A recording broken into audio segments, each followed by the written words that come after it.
ਤੇ ਆਪਣੇ ਨਾਲ ਜੁੜੇ ਹੋਏ ਨੇ ਇਸ ਟਾਈਮ ਊੜਾ ਡੈਟ ਰਿਲੀਫ ਤੋਂ ਨਿਰਮਲ ਮਾਨ ਜੀ। ਨਿਰਮਲ ਮਾਨ ਜੀ ਆਇਆਂ ਨੂੰ ਸਵਾਗਤ ਹੈ। ਸਤਿ ਸ਼੍ਰੀ ਅਕਾਲ ਜੀ।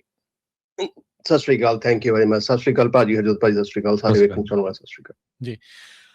ਜਿੱਦਾਂ ਬ੍ਰੇਕ ਤੋਂ ਪਹਿਲਾਂ ਗੱਲਬਾਤ ਆਪਾਂ ਕਰ ਰਹੇ ਸੀਗੇ ਹਰਜੋਤ ਜੀ ਵੀ ਜੋ ਇਕੋਨਮੀ ਦੇ ਹਾਲਾਤ ਚੱਲ ਰਹੇ ਆ ਤੇ ਜੋ ਸਿਚੁਏਸ਼ਨ ਇਸ ਟਾਈਮ ਬਣੀ ਪਈ ਆ ਸੀਜ਼ਨ, ਕਿਉਂਕਿ ਹੁਣ ਜਿਸ ਮੁਲਕ ਦੇ ਵਿੱਚ ਤੁਸੀਂ ਰਹਿੰਦੇ ਆ ਉੱਥੇ ਹਿਸਾਬ ਦੇ ਨਾਲ ਲੋਕਾਂ ਦੇ ਉੱਤੇ ਉਸ ਸਾਰੀ ਸੁਸਾਇਟੀ ਦਾ ਉਹ ਕਲਚਰ ਦਾ ਜਿਹੜਾ ਅਸਰ ਹੁੰਦਾ ਆ ਉਹ ਤਾਂ ਆਪਣੇ ਧਰਮ ਦੇ ਹਿਸਾਬ ਦੇ ਨਾਲ ਤਾਂ ਇਹ ਜਿਹੜੇ ਸ਼ਹੀਦੀ ਪੰਦਰਵਾੜੇ ਚੱਲ ਰਹੇ ਆ, ਪਰ ਕਿਉਂਕਿ ਆਲੇ ਦੁਆਲੇ ਇਕੋਨਮੀ ਨੂੰ ਲੈ ਕੇ, ਗਿਫਟਿੰਗ ਨੂੰ ਲੈ ਕੇ, ਖਰੀਦੋ ਫਰੋਖਤ ਨੂੰ ਲੈ ਕੇ ਕਾਫੀ ਜ਼ੋਰ ਹੁੰਦਾ ਆ।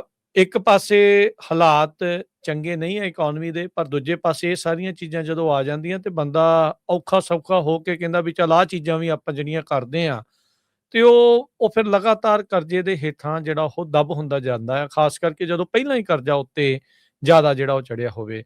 ਨਿਰਮਲ ਮਾਨ ਜੀ, ਲਾਸਟ ਟਾਈਮ ਜਦੋਂ ਆਪਾਂ ਗੱਲ ਕਰ ਰਹੇ ਸੀ ਤੁਸੀਂ ਦੱਸ ਰਹੇ ਸੀਗੇ ਵੀ ਕਿੰਨੇ $1000 ਦਾ ਪ੍ਰਤੀ ਹਾਊਸ ਹੋਲਡ ਦੇ ਉੱਤੇ ਅਮਰੀਕਾ ਦੇ ਵਿੱਚ ਇਸ ਟਾਈਮ ਜਿਹੜਾ ਉਹ ਕਰਜ਼ਾ ਚੜਿਆ ਪਿਆ, ਜਿਹੜਾ ਕ੍ਰੈਡਿਟ ਕਾਰਡ ਦਾ ਖਾਸ ਕਰਕੇ ਆ।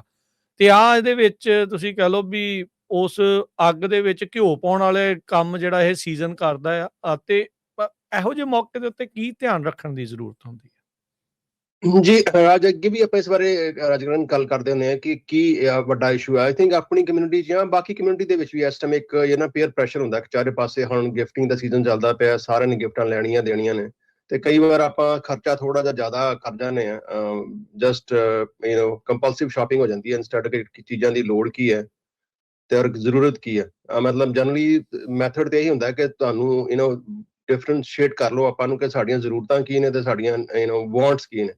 ਤੇ ਜੇ ਆਪਾਂ ਖਰਚੇ ਉਸ ਤਰ੍ਹਾਂ ਕੰਟਰੋਲ ਕਰ ਲਈਏ, ਚਾਹੇ ਆਪਣੇ ਹੌਲੀਡੇ ਸੀਜ਼ਨ ਦੇ ਖਰਚੇ ਨੇ, ਚਾਹੇ ਆਪਾਂ ਮਹਿੰਗੀਆਂ ਗੱਡੀਆਂ ਜਾਂ ਜਿਹੜੇ ਵੀ ਐਕਸੈਸਿਵ ਖਰਚੇ ਨੇ ਉਹਨੂੰ ਕੰਟਰੋਲ ਕਰ ਲਈਏ ਤੇ ਇਸ ਸਿਚੁਏਸ਼ਨ ਤੋਂ ਆਪਾਂ ਕਾਫੀ ਹੱਦ ਤੱਕ ਬਚ ਸਕਦੇ ਹਾਂ। ਬਾਕੀ ਸੀਜ਼ਨਲ ਸੀਜ਼ਨ ਇਹ ਵੀ ਹੁੰਦਾ, ਜੇ ਸੀਜ਼ਨ ਦੀ ਗੱਲ ਕੀਤੀ, ਕਈ ਵਾਰ ਕਈ ਬਿਜ਼ਨਸ ਜਿਹੜੇ ਹੁੰਦੇ ਨੇ ਉਹ ਕਈ ਵਾਰ ਬੜੇ ਸੀਜ਼ਨਲ ਚੰਗੇ ਚੱਲਦੇ ਨੇ ਔਰ ਉਹਨਾਂ ਦਾ ਕੋਈ ਸ਼ਾਰਟ ਟਰਮ ਬੜਾ ਇੱਕ ਬੂਮ ਆਉਂਦਾ, ਜਿੱਦਾਂ ਪਿੱਛੇ ਜੇ ਆਪਣਾ ਪੈਂਡੈਮਿਕ ਦੇ ਦੌਰਾਨ ਟਰੱਕਿੰਗ ਦਾ ਬੜਾ ਬੂਮ ਆਇਆ ਸੀ ਤੇ ਉਸ ਦੌਰਾਨ ਦੇ ਜੇ ਆਪਾਂ ਥੋੜਾ ਜਿਹਾ ਸੰਭਲ ਕੇ ਚੱਲੀਏ, ਬਿਕਾਜ਼ ਜਿਹੜੀ ਚੀਜ਼ ਇੱਕ ਵਾਰੀ ਜੇ ਉਛਾਲ ਆਇਆ ਤਾਂ ਡੈਫੀਨਿਟਲੀ ਉਹਦਾ ਥੱਲੇ ਨਿਗਾਰ ਵੀ ਆਉਣਾ। ਤੇ ਆਪਾਂ ਪਿਛਲੀ ਵਾਰ ਵੀ ਗੱਲ ਕਰ ਰਹੇ ਹਾਂ, ਅਪਰੋਕਸੀਮੇਟਲੀ ਆਲਮੋਸਟ $8000 $8000 ਦੇ ਪਰ ਹਾਊਸ ਹੋਲਡ ਉੱਤੇ ਕਰਜ਼ਾ ਚੜਿਆ ਹੋਇਆ ਐਵਰੇਜ। ਤੇ ਅੱਗੇ ਵੀ ਇੱਕ ਦਿਨ ਆਪਾਂ ਵੀ ਗੱਲ ਕਰ ਰਹੇ ਹਾਂ, ਮੈਂ ਹਰਜੋਤ ਭਾਜੀ ਨਾਲ ਵੀ ਗੱਲ ਕਰਦਾ ਪਿਆ ਆਫਲਾਈਨ, ਕਿ ਪਹਿਲਾਂ ਕ੍ਰੈਡਿਟ ਕਾਰਡ ਦੀ ਲਿਮਿਟ ਹੀ ਹੁੰਦੀ ਸੀ ਚਲੋ $5-7,000 $10,000 ਦਾ, ਅੱਜ ਕੱਲ੍ਹ ਤੇ $40,000 $50,000 ਕ੍ਰੈਡਿਟ ਕਾਰਡ ਦੀਆਂ ਲਿਮਿਟਾਂ ਹੋ ਗਈਆਂ ਨੇ ਔਰ ਉਹ ਇੱਕ ਤਰ੍ਹਾਂ ਤੁਹਾਨੂੰ ਮੋਟੀਵੇਟ ਵੀ ਕਰਦੀਆਂ ਨੇ ਕਿ ਚਲੋ ਕੋਈ ਗੱਲ ਨਹੀਂ, ਪੈਸੇ ਖਰਚੀ ਜਾਈਏ। ਜਿੱਦਾਂ ਆਪਾਂ ਦੇਖੀਏ ਕਿ ਮੈਕਸੀਕਨ ਕਮਿਊਨਿਟੀ ਆ, ਉਹਨਾਂ ਦੇ ਵਿੱਚ ਬਹੁਤ ਜਿਹੜੀ ਹਿਸਪੈਨਿਕ ਕਮਿਊਨਿਟੀ ਆ, ਉਹ ਇੰਨਾ ਖਰਚਾ ਨਹੀਂ ਕਰਦੇ ਬਿਕਾਜ਼ ਜਨਰਲੀ ਉਹ ਕ੍ਰੈਡਿਟ ਕਾਰਡ ਬਹੁਤ ਘੱਟ ਯੂਜ਼ ਕਰਦੇ ਨੇ, ਕੈਸ਼ ਯੂਜ਼ ਕਰਦੇ ਨੇ। ਪਰ ਹੁਣ ਅਨਫੋਰਚੂਨੇਟਲੀ ਜੋ ਖਰਚਾ ਹੋ ਗਿਆ, ਚੜ ਗਿਆ, ਉਹ ਤੋਂ ਸਭ ਤੋਂ ਵੱਡੀ ਪ੍ਰੋਬਲਮ ਇਹ ਹੁੰਦੀ ਹੈ ਕਿ ਆਪਾਂ ਮਿਨੀਮਮ ਪੇਮੈਂਟਾਂ ਦੇਈ ਜਾਂਦੇ ਹਾਂ ਔਰ ਕ੍ਰੈਡਿਟ ਕਾਰਡ ਚਾਹੁੰਦੇ ਵੀ ਇਹ ਨਹੀਂ ਕਿ ਤੁਸੀਂ ਮਿਨੀਮਮ ਪੇਮੈਂਟਾਂ ਦੇਈ ਜਾਓ, ਕਿਉਂਕਿ ਇੰਟਰਸਟ ਰੇਟ 21-22% ਤੋਂ ਸ਼ੁਰੂ ਹੁੰਦਾ, 27-28 ਤੱਕ ਵੀ ਜਾਂਦਾ ਔਰ ਤੁਸੀਂ ਵੇਖੋ ਕਿ ਜੇ 21-22% ਤੇ ਆਪਾਂ ਇੰਟਰਸਟ ਰੇਟ ਪੇਮੈਂਟਾਂ ਹੀ ਦੇ ਜਾਣੀਆਂ ਨੇ, ਸੋ ਦੈਟ ਕੈਨ ਟੇਕ 35-40-50 ਸਾਲ ਲੱਗ ਸਕਦੇ ਨੇ। ਜਿੱਥੇ ਅਸੀਂ $10,000 ਦੇਣਾ ਸੀ ਉੱਥੇ ਸਾਨੂੰ ਹੋ ਸਕਦਾ ਕਿ $1.5-2 ਲੱਖ ਵੀ ਦੇਣਾ ਪੈ ਜਾਏ।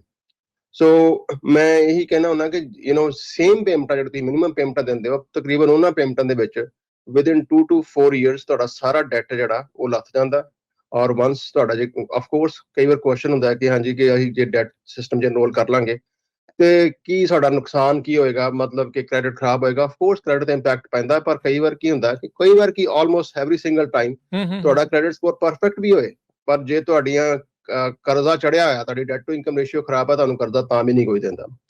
ਪਰ ਜੇ ਡੈਟ ਸੈਟਲ ਕਰ ਦਿੰਦੇ ਹੋ, once it's done, ਉਹਦੇ ਬਾਅਦ ਤੁਹਾਡਾ ਕ੍ਰੈਡਿਟ ਦੁਬਾਰਾ ਉਹ ਫਿਰ within 6 months to year no ਹੋ ਜਾਂਦਾ। ਸੋ ਜੀ ਸੌਰੀ ਨਿਰਮਲ ਭਾਜੀ, ਯੂਜ਼ਲੀ ਕੀ ਆ ਜਿਹੜਾ ਆਪਣੇ ਕ੍ਰੈਡਿਟ ਕਾਰਡ ਦੀ ਡੈਪਟ ਆ, ਪਰਸਨਲ ਲੋਨ ਆ ਜਾਂ ਲਾਈਨ ਆਫ ਕ੍ਰੈਡਿਟ ਆ, ਉਹ ਸਾਰਿਆਂ ਨੂੰ ਤੁਸੀਂ ਇੱਕ ਪ੍ਰੋਡਕਟ ਦੇ ਵਿੱਚ ਕ੍ਰੀਏਟ ਕਰ ਦਿੰਦੇ ਆ, ਚਾਹੇ ਉਹ ਲੋਨ ਹੋਵੇ ਜਾਂ ਕੋਈ ਕ੍ਰੈਡਿਟ ਪ੍ਰੋਡਕਟ। ਸੋ ਉਹਦੇ ਵਿੱਚ ਤੁਸੀਂ ਜਦੋਂ ਨੈਗੋਸ਼ੀਏਟ ਕਰਦੇ ਆ ਉਹਨਾਂ ਦਾ ਅਮਾਊਂਟ ਵੀ ਘਟਾਉਂਦੇ ਆ ਉਹ ਕੰਪਨੀਆਂ ਦੇ ਨਾਲ ਗੱਲ ਕਰਕੇ? ਜੀ ਬਿਲਕੁਲ ਜੀ ਹਰਜੋਤ ਭਾਜੀ, ਬਿਲਕੁਲ। ਹਾਂਜੀ, ਜੇ ਮੰਨ ਲਓ ਕਿ ਕਿਸੇ ਫੋਰ ਐਗਜ਼ਾਮਪਲ ਜਿੱਦਾਂ ਕੀ ਆ ਕਿ ਸਾਰੇ ਇਕੱਠੇ ਕਰ ਦਿੰਦੇ ਆ, ਬੈਂਕ ਆਫ ਅਮਰੀਕਾ ਦੇ ਕਾਰਡ ਹੈਗੇ ਨੇ ਸਾਡੇ ਕੋਲ, ਚੇਜ਼ ਦੇ, almost any creditor, of course it's has to be unsecured debt. ਤੇ ਜਿਹੜਾ ਵੀ ਪ੍ਰੋਗਰਾਮ ਚਾਹੁੰਦਾ, ਜਿਹੜਾ ਸਾਡਾ ਕਲਾਇੰਟ ਹੁੰਦੇ ਨੇ ਪ੍ਰੋਗਰਾਮ 'ਚ, ਉਹਨਾਂ ਵਾਸਤੇ ਇੱਕ ਮੰਥਲੀ ਪੇਮੈਂਟ ਬਣ ਜਾਂਦੀ ਹੈ ਜਿਹੜੀ ਟੋਟਲੀ ਉਹਨਾਂ ਦੀ ਇੱਕ ਐਸਕਰੋ ਵਿੱਚ ਜਾਂਦੀ ਹੈ, ਉਹਨਾਂ ਦਾ ਟੋਟਲ ਕੰਟਰੋਲ ਉਹਨਾਂ ਦੇ ਉੱਤੇ ਹੁੰਦਾ। ਪਰ ਜਦੋਂ ਅਸੀਂ ਸੈਟਲ ਕਰਦੇ ਹਾਂ ਕਾਰਡ ਬਾਈ ਕਾਰਡ, ਕਿਉਂਕਿ ਸਾਨੂੰ ਲਮਸਮ ਬਲਕ ਦੇ ਵਿੱਚ ਸੈਟਲਮੈਂਟ ਮਿਲਦੀ ਹੈ ਕਿ ਮੰਨ ਲਓ ਕਿ 10 ਮਿਲੀਅਨ ਦੀ ਚੇਜ਼ ਕੋ ਆ ਗਈ ਜਾਂ 50 million the bank of America ਕੋ ਆ ਗਈ। ਸੋ ਜਦੋਂ ਅਸੀਂ ਹੋਲਸੇਲ 'ਚ ਨੈਗੋਸ਼ੀਏਟ ਕਰਦੇ ਹਾਂ ਤਾਂ ਆਫਕੋਰਸ ਜਿਹੜਾ ਉਹਨਾਂ ਦਾ ਆਊਟਸਟੈਂਡਿੰਗ ਡੈਟ ਹੈ, ਮੰਨ ਲਓ ਕਿਸੇ ਦਾ 10,000 ਹੈ ਤੇ ਉਹਨਾਂ ਨੂੰ 10,000 ਨਹੀਂ ਦੇਣਾ ਪੈਂਦਾ, ਹੋ ਸਕਦਾ ਉਹਨੂੰ 4,000 2,000 5,000 6,000 ਜਿਹੜਾ ਟੋਟਲ ਡੈਟ, ਜਿਹੜਾ ਟੋਟਲ ਉਹਨਾਂ ਦਾ ਆਊਟਸਟੈਂਡਿੰਗ ਉਹ ਤੋਂ ਘੱਟ ਹੀ ਦਿੰਦੇ ਆ ਹਮੇਸ਼ਾ ਹੀ। ਆਲਮੋਸਟ 100% ਟਾਈਮ ਤਾਂ ਨਹੀਂ ਕਹਾਂਗਾ, ਪਰ ਆਲਮੋਸਟ 100%, ਓਵਰ 90%, 99% ਉਹਨਾਂ ਨੂੰ ਮਿਨੀਮਮ ਪੇਮੈਂਟ ਜਿਹੜੀ ਮਿਨੀਮਮ ਪੇਮੈਂਟ ਹੈ ਉਹਦੇ ਵਿੱਚ ਹੀ ਉਹਨਾਂ ਦਾ ਡੈਟ ਸੈਟਲ ਹੋ ਜਾਂਦਾ। ਔਰ ਜਿਹੜਾ ਉਹਨਾਂ ਦਾ ਟੋਟਲ ਆਊਟਸਟੈਂਡਿੰਗ ਡੈਟ ਹੈ ਉਸ ਤੋਂ ਜਿਹੜਾ ਉਹਨਾਂ ਦਾ ਆਊਟਸਟੈਂਡਿੰਗ ਖਰਚ ਹੈਗਾ ਜਿਹੜਾ ਇਸ ਟਾਈਮ ਕਾਰਡ ਦੇ ਉੱਤੇ, ਉਹ ਤੋਂ ਘੱਟ ਹੀ ਪੇ ਕਰਦੇ। ਸੋ ਯੂਜੂਅਲੀ ਇੰਟਰਸਟ ਰੇਟ ਵਗੈਰਾ ਵੀ ਕਾਫੀ ਘੱਟ ਹੋ ਜਾਂਦਾ, ਕਿਉਂਕਿ ਹੁਣ ਤਾਂ ਕ੍ਰੈਡਿਟ ਕਾਰਡ ਉਹਨਾਂ ਦਾ 22-24% ਤੱਕ ਦਾ ਇੰਟਰਸਟ ਰੇਟ ਹੈ। ਜੀ ਬਿਲਕੁਲ। ਸੋ ਜੇ ਕੰਸੋਲੀਡੇਸ਼ਨ ਕਿਸੇ ਨੇ ਕਰਾਉਣੀ ਹੁੰਦੀ ਹੈ ਆਫਕੋਰਸ ਆਪਾਂ ਕ੍ਰੈਡਿਟ ਕਾਰਡ ਦਾ ਇੰਟਰਸਟ ਰੇਟ ਘੱਟ ਕਰ ਦਿੰਦੇ, ਮੰਨ ਲਓ ਕਿ 24% ਤੋਂ 12% ਅੱਧਾ ਰਹਿ ਗਿਆ। ਪਰ ਪ੍ਰੋਬਲਮ ਇਹ ਚੀਜ਼ ਹੁੰਦੀ ਹੈ ਜੋਤਾ ਜੀ ਕਿ ਜਦੋਂ ਆਪਾਂ ਅੱਧਾ ਵੀ ਕਰਦਾ, ਜਿਹੜਾ 50 ਸਾਲ 'ਚ ਲੱਥਣਾ ਸੀ ਉਹ 25 ਸਾਲ 'ਚ ਲੱਥਣਾ। ਔਰ ਇਹਦੇ 'ਚ ਜਿਹੜਾ ਤੁਸੀਂ ਵਿਦਨ ਐਨੀਵੇਅਰ ਡਿਪੈਂਡਿੰਗ ਔਨ ਤੁਹਾਡੀ ਕਿੰਨੀ ਪੇਮੈਂਟ ਅਫੋਰਡ ਕਰ ਸਕਦੇ ਹੋ, ਵਿਦਨ 6 ਮੰਥਸ ਤੋਂ ਲੈ ਕੇ 4 ਸਾਲਾਂ ਦੇ ਵਿੱਚ ਤੁਸੀਂ ਕਰਜ਼ੇ ਤੋਂ ਜਿਹੜਾ ਆਪਣਾ ਸੁਰਖਰੂ ਹੋ ਸਕਦੇ ਹੋ। ਔਰ ਪਲੱਸ ਉਹਦੇ ਜਿਹੜਾ ਵੀ ਚਾਹੇ ਤੁਹਾਡਾ ਆਊਟਸਟੈਂਡਿੰਗ ਫੀਸ ਹੈ, ਸਾਡੀ ਫੀਸ ਹੈ, ਲੇਟ ਚਾਰजेस ਨੇ, ਫਾਈਨਲ ਚਾਰजेस ਨੇ, ਸਾਰਾ ਪਾ ਕੇ ਤੁਸੀਂ ਅਪ ਟੂ 60% ਜਿਹੜਾ ਬਚਾ ਸਕਦੇ ਹੋ ਜਿਹੜਾ ਤੁਹਾਡਾ ਆਊਟਸਟੈਂਡਿੰਗ ਡੈਟ ਹੈ। ਮੰਨ ਲਓ ਕਿ ਤੁਸੀਂ 10,000 ਦੇਣਾ ਹੈ ਟੋਟਲ, ਤਾਂ ਹੋ ਸਕਦਾ ਕਿ ਤੁਹਾਨੂੰ ਸਿਰਫ 4,000 ਹੀ ਦੇਣਾ ਪਏ ਸਾਰਾ। ਜੇ ਤੁਸੀਂ 10,000 ਦਿੰਦੇ ਆ ਤੇ 4,000 ਹੋ ਗਿਆ, ਤੇ ਫਿਰ ਜਦੋਂ ਤੁਸੀਂ ਪੇਮੈਂਟਸ ਦੇਣੇ ਤੁਹਾਡਾ ਫਿਰ ਕ੍ਰੈਡਿਟ ਸਕੋਰਿੰਗ ਵੀ ਜਿਹੜੀ ਫਿਰ ਵਧਣੀ ਸ਼ੁਰੂ ਹੋ ਜਾਣੀ, ਕਿਉਂਕਿ ਤੁਹਾਡਾ ਜਿਹੜਾ ਕਰਜ਼ਾ ਉਹ ਘਟ ਗਿਆ, ਰਾਈਟ?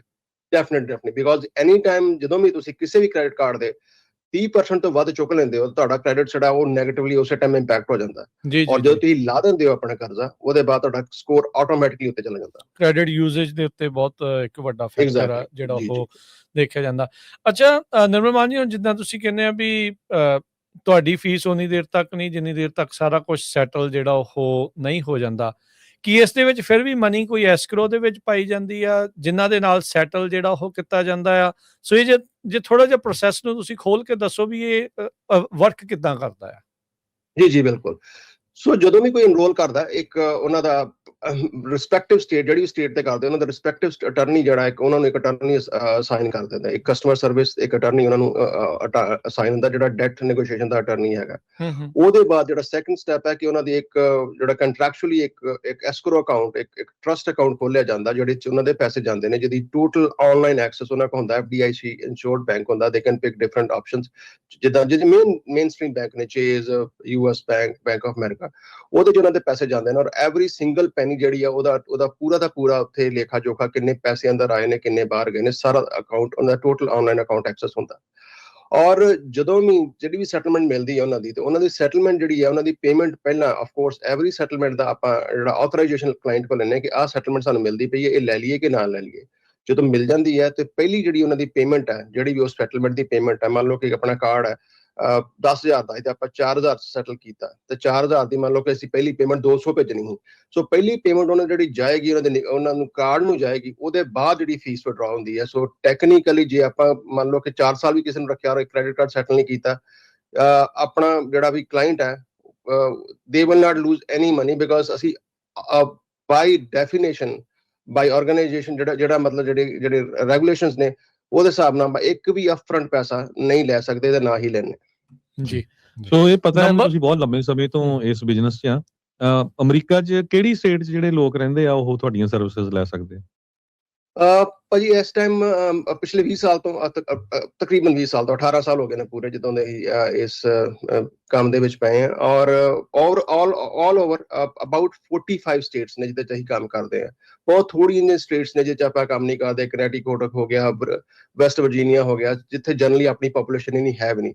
ਪਰ ਬਾਈ ਐਂਡ ਲਾਰਜ ਆਲਮੋਸਟ ਜਿਹੜਾ ਵੀ ਤੁਹਾਡਾ ਸਟੇਟ ਹੈਗਾ ਤੁਸੀਂ ਕਾਲ ਕਰ ਲਓ, ਆਲ ਦਾ ਵੇ ਫਰਮ ਨਿਊਯਾਰਕ ਟੂ ਹਵਾਈ, ਕਿਸੇ ਵੀ ਸਟੇਟ ਤੋਂ ਹੀ ਹੈਗੇ ਹੋ, ਅਸੀਂ ਤੁਹਾਡਾ ਡੈਟ ਸੈਟਲਮੈਂਟ ਉਹਦੇ 'ਚ ਪੂਰਾ। ਨੰਬਰ ਦੱਸ ਦਿਓ ਨਿਰਮਲ ਮਾਨ ਜੀ।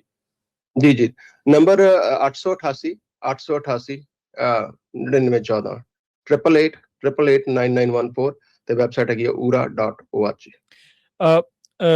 ਇਹਦੇ ਵਿੱਚ ਹਰਜੋਤ ਜੀ, ਨਿਰਮਲ ਮਾਨ ਜੀ, ਇੱਕ ਚੀਜ਼ ਮੈਂ ਨਾਲ ਇਹ ਵੀ ਜਿਹੜਾ ਪੁੱਛਣਾ ਚਾਹੁੰਦਾ ਵੀ ਹੁਣ ਦੇਖੋ ਆਪਾਂ ਟਰੱਕਿੰਗ ਦੇ ਪ੍ਰੋਗਰਾਮ 'ਚ ਗੱਲ ਕਰਦੇ ਹਾਂ, ਟਰੱਕਾਂ ਇਕਵਿਪਮੈਂਟ ਦੇ ਜਿਹੜੇ ਲੋਨ ਆ ਉਦੋਂ ਲਏ ਵੀ ਲੋਕਾਂ ਨੇ 20% ਤੇ ਕ੍ਰੈਡਿਟ ਕਾਰਡ ਜਿੰਨਾ ਜਿਹੜਾ ਇੰਟਰਸਟ ਰੇਟ ਆ ਉਹਦੇ ਤੇ ਉਹ ਚੱਕ ਲਏ ਤੇ ਉਹ ਕੰਮ ਖਰਾਬ ਜਿਹੜਾ ਹੋ ਜਾਂਦਾ ਆ। ਇਹ ਵੀ ਚੀਜ਼ਾਂ ਜਿਹੜੀਆਂ ਪਤਾ ਕੁਛ ਲੱਗ ਰਹੀਆਂ ਜਾਂ ਬੰਦੇ ਕਈ ਜਿਹੜੇ ਸੋਚ ਰਹੇ ਹੋਣਗੇ ਵੀ ਹਰ ਇੱਕ ਨੂੰ ਤਾਂ ਉਹ ਚੱਕ ਨਹੀਂ ਸਕਦੇ। ਬੈਂਚ ਵਾਰੰਟ ਦੀ ਵੀ ਤੁਸੀਂ ਗੱਲ ਕਰਦੇ ਰਹੇ ਆ, ਕੋਈ ਸਮਾਨ ਸਮੂਨ ਤਾਂ ਨਹੀਂ ਵਿੱਚੋਂ ਕੱਢ-ਕੁੱਢ ਕੇ ਇੱਧਰ-ਉੱਧਰ ਨੂੰ ਜਿਹੜਾ ਉਹ ਕਰੀ ਜਾਂਦੇ ਤੇ ਇਵੈਂਚੁਅਲੀ ਉਹ ਫੈਲਣੀ ਆ। ਜੇ ਕੁਛ ਏਦਾਂ ਦਾ ਫੜ ਹੋ ਗਿਆ ਕਿਸੇ ਦਾ ਵੀ ਬੰਦਾ ਸੋਚਦਾ ਹੋਊਗਾ ਵੀ ਚੱਲ ਮੈਂ ਇੱਧਰ-ਉੱਧਰ ਖੁਰਦ-ਬੁਰਦ ਕਰ ਦਈਏ, ਪਰ ਇੱਥੇ ਕਾਨੂੰਨ ਦੇ ਹੱਥ ਵਾਕਈ ਲੰਬੇ ਹੋ ਜਾਂਦੇ। ਬਿਲਕੁਲ ਜਨਰਲੀ ਅੱਗੇ ਕੀ ਹੁੰਦਾ ਸੀ ਕਿ ਮੋਸਟਲੀ ਜਿਹੜਾ ਵੱਡਾ ਇਸ਼ੂ ਹੈ ਟਰੱਕਿੰਗ ਇੰਡਸਟਰੀ ਦਾ ਪਿਛਲੇ 2 ਸਾਲ ਤੋਂ ਚੱਲਦਾ ਪਿਆ। ਮੈਜੋਰਿਟੀ ਜਿਹੜੇ ਆਪਣੀ ਕੰਪਨੀਆਂ ਨੇ ਸਫਰ ਕਰਦੇ ਪਏ ਨੇ ਬਿਕੋਜ਼ ਜਿਹੜਾ ਬਿਜ਼ਨਸ ਜਿੰਨਾ ਹੈਗਾ ਹੀ ਉਹਨਾਂ ਹੈ ਨਹੀਂ। ਸੋ ਜਿੰਨੀਆਂ ਸਾਨੂੰ ਵੀ ਕਾਲਸ ਆਉਂਦੀਆਂ ਨੇ, ਜੇ ਖਾਸ ਕਰਕੇ ਜੇ ਤੁਹਾਡਾ ਟਰੱਕ ਜਿਹੜਾ ਜਾਂ ਕੋਈ ਵੀ ਇਕਵਿਪਮੈਂਟ ਆ ਰੀਪੋ ਹੋ ਗਿਆ, ਲੈ ਗਏ ਨੇ ਚੁੱਕ ਕੇ, ਜਾਂ ਟੋਟਲ ਹੋ ਗਿਆ ਤੁਹਾਡੇ ਕੋਲ ਇਕਵਿਪਮੈਂਟ ਨਹੀਂ ਹੈਗਾ, ਉਹਦੇ ਬਾਅਦ ਵੀ ਤੁਹਾਡੀਆਂ ਪੇਮੈਂਟਾਂ ਆਈ ਜਾਂਦੀਆਂ ਨੇ, ਉਹ ਆਪਾਂ ਟੋਟਲੀ ਅਪ ਟੂ 60% ਸੈਟਲ ਕਰ ਸਕਦੇ ਹਾਂ।